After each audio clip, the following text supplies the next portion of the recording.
তুমি বর্ণশ্রেষ্ঠ ব্রাহ্মণ, তোমার 11 দিন আর আমার 1 মাস, এইটা তো মানি নেবো না। কিল খাইছো? আরে কিলেই সোজা বানাই দেবো। আপনাদের এখানে কতদিনের শ্রাদ্ধ হয় আমি জানি না, হয়তো আমাদের ব্রাহ্মণ্যবাদের মধ্যে আছে কারো 11 দিন, কারো 13 দিন, কারো 15 দিন, কারো 1 মাস, নাকি 4 প্রকারের শ্রাদ্ধ। মানে ঔষধ পালন বিধি, ভারতের সংবিধান রায়প্রাপ্ত কাগজ, তাহাতে আছে সমস্ত জাতির 11 দিন ঔষধ। সমস্ত জাতির কতদিন? 11 দিন। তার যুক্তি তর্ক যদি এখানে কোনো ব্রাহ্মণ থাকেন, কোনো বৈষ্ণব থাকেন, কোনো পণ্ডিত থাকেন, দাঁড়িয়ে আমাকে প্রশ্ন করুন, আমি আপনাকে বুঝিয়ে দিচ্ছি। আর যদি আপনি বলেন যে না গুরামি করেন, তাহলে আসুন আমারটা মেনে নিতে হবে, আর না হলে আপনি আমাকে বুঝিয়ে যেতে হবে। কারণ বুঝিয়ে যেতে হবে এটাই, সমস্ত আমরা কি সনাতনী, আদি পিতার নাম কি মনু, মাতার নাম কি শতরূপা, ব্রাহ্মণের আদি পিতা মাতার নাম শতরূপা মনু, ক্ষত্রিয়রও তাই, বৈশ্যরও তাই, শূদ্রেরও তাই। তাহলে যদি একই মা বাবা হয়, তাহলে আমাদের 4 রকম শ্রাদ্ধ ব্যবস্থা এবং 4 রকম ঔষধ হবে কেন? তুমি বর্ণশ্রেষ্ঠ ব্রাহ্মণ, তোমার 11 দিন আর আমার 1 মাস, এইটা তো মানি নেবো না। কিল খাইছো? আরে কিলেই সোজা বানাই দেবো।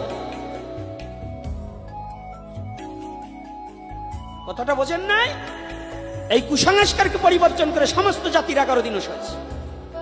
যদি আপনাদের ব্রাহ্মণ আপনাদের 11 দিন না মানে, যারা আগের 1 মাস ছিল তাদের এখন 15 দিন ঔষধ করা দেশে না হচ্ছে কিনা?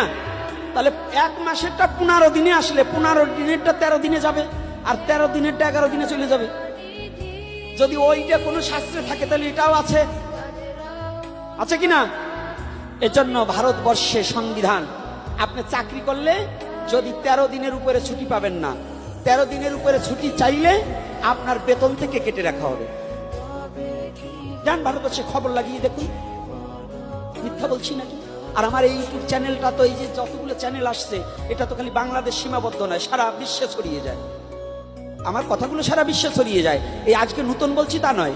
কোন পণ্ডিতকে এই প্রশ্ন করেছি যে মনু যদি এক পিতামাতা হয় মানব জাতির, সনাতন ধর্মের, তাহলে আমাদের শ্রাদ্ধ ব্যবস্থা এবং এই ঔষধ ব্যবস্থা 4 রকম কেন?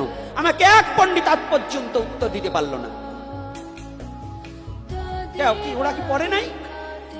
ও শুধু পড়ছো নিজেদের দলটা ভারী করার জন্য না? এই শয়তানিটা বুদ্ধি করেছো, মনুসংহিতা থেকে ওইটা যজন যজন করতে পারো, কিন্তু এটা লেখো নাই। মহাপ্রভু কি বলছে? মহাপ্রভু ব্রাহ্মণ ছিল না? ছিল না? ব্রাহ্মণ কুলের সন্তান না? মহাপ্রভুকে তুমি যদি না মানো, আমি তোমার মতো ব্রাহ্মণকেও মানি না। যে আমার মহাপ্রভুকে না মানে, একটা ভক্তের বাড়ির কুকুরকে আমি